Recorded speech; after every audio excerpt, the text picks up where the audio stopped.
2025 সালে শবে বরাত কবে? শবে বরাতে কি ভাগ্য লেখা হয়? এটা কতটুকু সত্য? এই রাতে আল্লাহ কি করেন? শবে বরাত 2025 সালে 14 ফেব্রুয়ারি শুক্রবার দিবাগত রাতে পালিত হবে। শবে বরাত ইসলামিক রীতি অনুযায়ী একটি গুরুত্বপূর্ণ রাত। ফার্সি ভাষায় শব মানে রাত এবং বরাত মানে মুক্তি। আরবি ভাষায় একে বলা হয় লাইলাতুল বরাত, যা হাদিসে নিফস শাবান বা শাবান মাসের মধ্যরাত হিসেবে উল্লেখ করা হয়েছে। তবে অনেক দেশে এটি শবে বরাত নামেই পরিচিত। পবিত্র হাদিস শরীফে বলা হয়েছে, এই রাতে আল্লাহ তাআলা অসংখ্য বান্দাকে ক্ষমা করে দেন।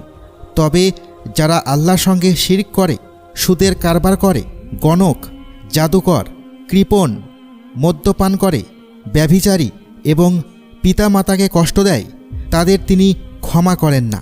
হজরত মুয়াজ ইবনে জাবাল রাদিয়াল্লাহু তাআলা আনহু থেকে বর্ণিত, নবী করিম সাল্লাল্লাহু আলাইহি ওয়াসাল্লাম বলেছেন, অর্ধ শাবানের রাতে আল্লাহ তাআলা মাখলুকাতের দিকে রহমতের দৃষ্টি দেন এবং মুশরিক ও বিদ্বেষ পালনকারী ছাড়া সবাইকে ক্ষমা করে দেন। সহিহ ইবনে হিব্বান 5665। হজরত আবু সালাবা রাদিয়াল্লাহু তাআলা আনহু থেকে বর্ণিত আরেকটি হাদিসে বলা হয়েছে, যখন অর্ধ শাবানের রাত আসে তখন আল্লাহ তাআলা মুমিনদের ক্ষমা করেন, কাফেরদের ফিরে আসার সুযোগ দেন, কিন্তু হিংসুকদের হিংসা পরিত্যাগ করা ছাড়া ক্ষমা করেন না।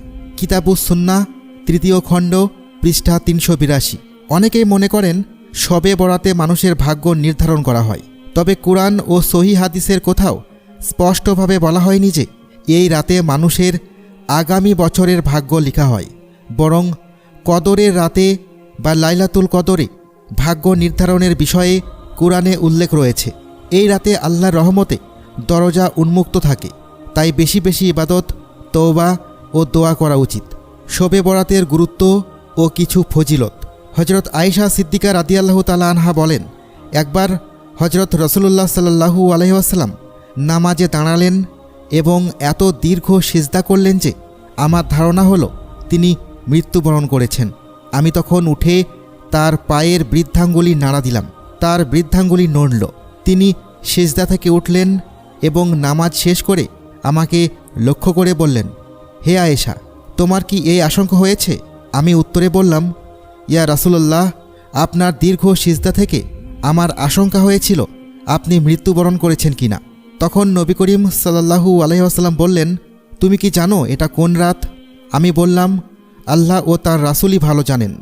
তখন নবী করিম সাল্লাল্লাহু আলাইহি ওয়াসাল্লাম বললেন, এটা হলো অর্ধ শাবানের রাত।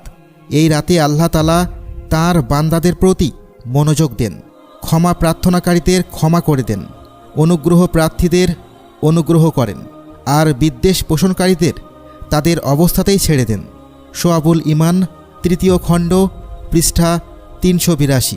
হাদিসে আরও এরশাদ হয়েছে, হজরত মুহাম্মদ সাল্লাল্লাহু আলাইহি ওয়াসাল্লাম বলেন, যখন শাবানের মধ্য দিবস আসবে তখন তোমরা রাতে নফল ইবাদত করবে এবং দিনে নফল রোজা পালন করবে। ইবনে মাজাহ। ইবাদতের মধ্যে শ্রেষ্ঠ হলো নামাজ, আর নফল ইবাদতের মধ্যে শ্রেষ্ঠ হলো নফল নামাজ। প্রতিটি নফল ইবাদতের জন্য নতুন অজু মুস্তাহাব। এছাড়া প্রতি মাসের 13, 14 ও 15 তারিখ আয়ামে বীজের নফল রোজা তো রয়েছেই। শবে বরাত হলো ইবাদত বন্দেগীর রাত। দান খয়রাত করা ও মানুষকে খাওয়ানো এক প্রকার ইবাদত। তবে এ দিন ও রাতকে হালুয়া রুটি খাওয়ার রাতে পরিণত করে ইবাদত থেকে গাফেল হওয়া বুদ্ধিমানের কাজ নয়। শবে বরাত উপলক্ষে কি করা উচিত? নফল রোজা রাখা, নফল নামাজ পড়া, কেরাত ও রুকু সিজদা দীর্ঘ করা, কোরআন তিলাওয়াত করা, দরুদ শরীফ বেশি পাঠ করা, ইস্তেগফার অধিক পরিমাণে করা, ফজিলতপূর্ণ বিভিন্ন দোয়া, তাসবিহ তাহলিল ও জিকির আজকার করা। সম্ভব হলে কবর জিয়ারত করা, নিজের জন্য, পিতামাতার জন্য, আত্মীয় স্বজন, বন্ধুবান্ধব ও সব মুমিন মুসলমানদের জন্য ক্ষমা প্রার্থনা করা, দেশ ও জাতির কল্যাণ ও সমৃদ্ধি কামনা করা। এখানে আরেকটি প্রশ্ন, শবে বরাত কি ভাগ্য রজনী? এর উত্তর হলো না, এ রাত্রি ভাগ্য রজনী নয়।